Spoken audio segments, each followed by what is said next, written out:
बाबत काल झालेल्या ऐतिहासिक निर्णयानंतर उपसमितीचे अध्यक्ष नामदार राधाकृष्ण विखे पाटील यांनी सरकार तसेच मनोज जरांगे पाटील यांच्यामध्ये समन्वय साधत त्यांनी योग्य आणि संयमी अशी भूमिका निभावत दिलेली जबाबदारी यशस्वीपणे पार पाडली। त्यानंतर आज नामदार राधाकृष्ण विखे पाटील यांनी पत्रकारांशी संवाद साधलाय, त्यावेळी ते काय म्हणाले पाहूया।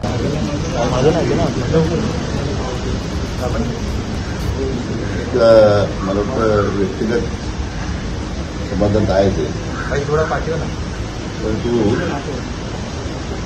खरं म्हणजे याचे शिल्पकार पुण्याची जे आमचे नेते आणि लोकप्रिय मुख्यमंत्री माननीय देवेंद्र कोणताही निर्णय करताना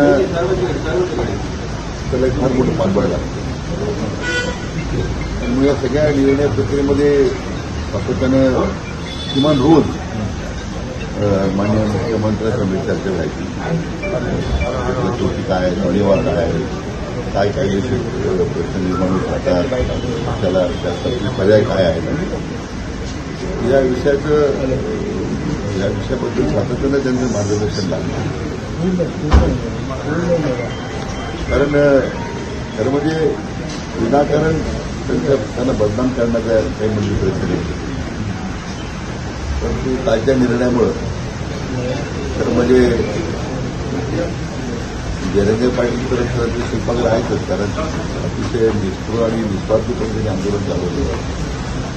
परंतु हे घडून हे निर्णय प्रक्रियामध्ये हे सगळे घडून आणण्यामध्ये माननीय देवेंद्रजींचा अतिशय सिंहाचा वाटा होता।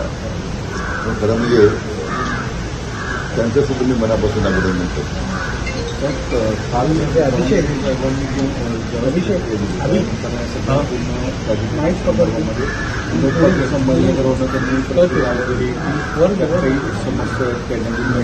आदिवासीवर होता उपक्रम काढण्यासाठी काढलेलं असं सरकारवर आरोप केले। कसं आहे की मराठा आरक्षणासंदर्भात यापूर्वी अनेक मराठा समाजाच्याच लोकांनी वेगळ्या प्रतिक्रिया देत किंवा वेगवेगळे त्यात मतभेद व्यक्त करून खरं म्हणजे हे आरक्षणाला अधिक आरक्षणाचा संघर्ष अधिक मजबूत होण्यापेक्षा तो मला वाटतं त्यात या सगळ्या वेगळ्या विचारप्रवाहामुळे तो डायल्यूट होत गेला। तर माझी सगळ्यांना या निमित्ताने एवढीच विनंती आहे की सरकारने पाऊल पुढे टाकलेलं आहे। आता एकूण काय निर्णय प्रक्रियेतून काय पुढे येत आहे, किती कशा पद्धतीने पुढे जाईल या दृष्टीने सगळ्यांनी सहकार्य केलं पाहिजे अशी माझी त्यांना विनंती आहे। वेगवेगळे मध्यमता प्रवाह निर्माण करून शेवटी त्यातून आरक्षण मिळालं का आपल्याला,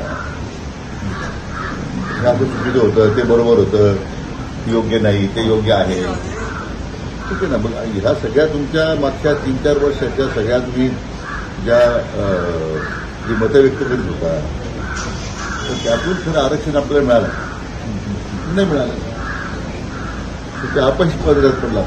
आता एक निदान जो निर्णय 16% मान्य देवेंद्रजींनी घेतला आरक्षण देण्याचा 14 एप्रिलमध्ये, तो उच्च न्यायालय पण सर्वोच्च न्यायालयापर्यंत टिकला आणि ह्या महाविकासच्या नेत्यांनी ते घालवलं आरक्षण।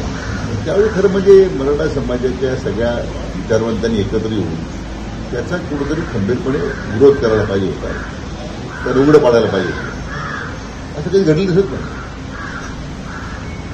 आणि 10% आरक्षण मग नंतर महायुतीने दिलं, संजय साहेब मुख्यमंत्री होते, देवेंद्रजी अधिकारी आता सुदैवानं सरकारच्या इच्छाशक्तीमुळे अद्यापही ते सर्वोच्च न्यायालय टिकून आहे, अंमलबजावणी सुरू आहे। मला वाटतं खरं या सगळ्या याचा सगळा विचार करता आता मला वाटतं सगळ्या ह्या विचारवंतांनी या सगळ्या निर्णयावर टीका करण्यापेक्षा काही दिवस शांतपणे बसावं। आपला एक मराठी बांधव जरांगे पाटील एक योद्धा म्हणून त्यांनी याचं नेतृत्व केलं, त्यांनी यश आलं। सरकार एक निमित्त असतं, परंतु मला वाटतं याची अंमलबजावणी होण्यामध्ये सगळ्यांनीच सहकार्य करावं अशी माझी त्याला विनंती आहे। तर सोमवारी आहे ते ओबीसी नेते कोर्टात जाणार आहेत या सगळ्या संदर्भामध्ये कुठेतरी एका समाजासाठी खरं हा निर्णय घेण्यात आला असं देखील आता स्वतः छगन भुजबळ बोलतात। खरं म्हणजे मला वाटतं तो त्यांचा गैरसमज आहे, असं काही विशिष्ट समाजाकरता डोळ्यासमोर ठेवून नाही, तो त्या शेवटी हैदराबाद गाजी तर काय आहे की त्याच्यामध्ये जसं ब्रिटिश राजवटीमध्ये नंतरच्या काळामध्ये जे निजाम स्टेटच्या बाहेर जिल्हे होते त्या ठिकाणी बाय नेम तिथे तुमच्या नोंदी आहेत. त्यामुळे आज पश्चिम महाराष्ट्रामध्ये, उत्तर महाराष्ट्रामध्ये किंवा विदर्भामध्ये 80%, 90% त्यावेळी जी शेती करणाऱ्या लोकांना कुणबी दाखल मिळाला.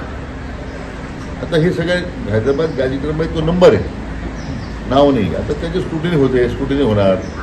स्क्रुटिनी करणारे पात्र असतील, जे पात्र लोक आहेत तर त्यांना संधी दिली पाहिजे ना.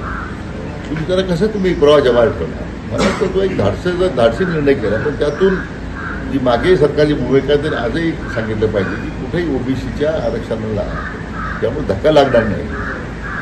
आणि त्यामुळे विनाकारण त्यासाठी गैरसमज करून घेण्यापेक्षा मला वाटतं जे वास्तव आहे ते आपण स्वीकारलं पाहिजे. आम्ही काही कोणाचं आरक्षण काढून घेत नाही. किंबहुना वंचित राहिलेल्या मराठा बांधवांना यातून न्याय देण्याचीच भूमिका सरकारची आहे. पण ते आता कोर्टात डायरेक्ट जाणार आहे सोमवारी. असं म्हणणं होतं की सूचना आणि हरकती घेतल्या नाहीये आणि डायरेक्ट हा गॅझेट लागू करण्याचा GR काढला गेला, त्याच्यावरून त्यांची सहमती नाही आहे.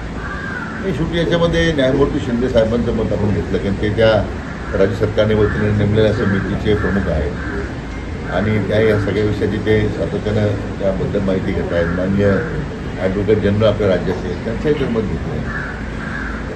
अंतिमतः मग माननीय मुख्यमंत्री महोदयांनी दोन्ही उपमुख्यमंत्री महोदयांचं त्याच्यात मत घेतलेलं होतं. मला वाटतं इतकी व्यापक चर्चा करून आणि आमच्या उपसमितीमध्ये महायुतीचे तिन्ही पक्षाचे आमदार महोदय त्यामध्ये होते, त्यांचंही त्याच्यामध्ये मत आम्ही आजमावून घेतलेलं आहे. मला वाटतं इतकं घाईगर्दी निर्णय झाला नाही.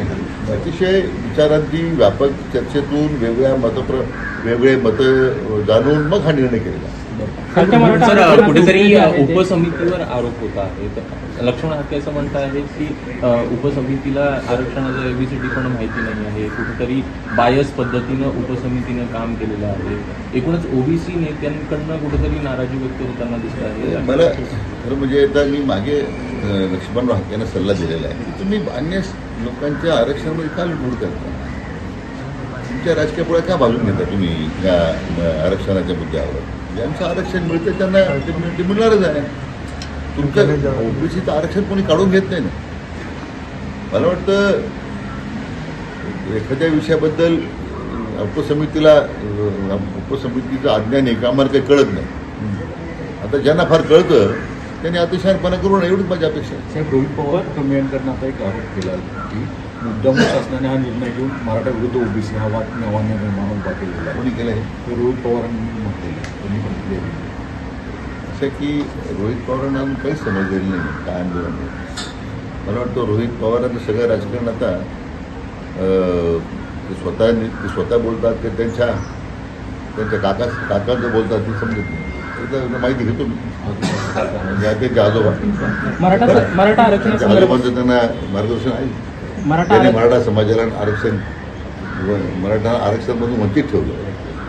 94 साली मंडळ आयोगातून दिलं नाही, त्यावेळी मंडळ आयोग निर्णय झाला. नंतर स्वतः सांगितलं की मराठांना आरक्षण मिळू शकत नाही.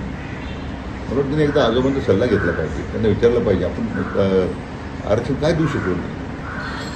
म्हणजे हे नंतर मग मला वाटतं त्यांना अजून बरं शिकायचं आहे. इतकं उथळपणा त्यांनी दाखवणं एवढी माझी अपेक्षा आहे. सदावर्ते देखील आहेत, ते तुमच्या असतील किंवा शिवेंद्रराजे भोसले या दोघांच्या विरोधात आता कोर्टामध्ये याचिका दाखल करणार आहेत असं सदावर्ते पण म्हणतात. नाही तर कसं आहे की काहींना निर्णय पटेल, काहींना पट्टा नसेल, काहींचा विरोध असेल. आता शेवटी नैसर्गिक प्रक्रियेमध्ये कोणीतरी विरोधात जाणार, न्यायालयात जाणार, तर ते आता आपण थांबू शकत नाही ना.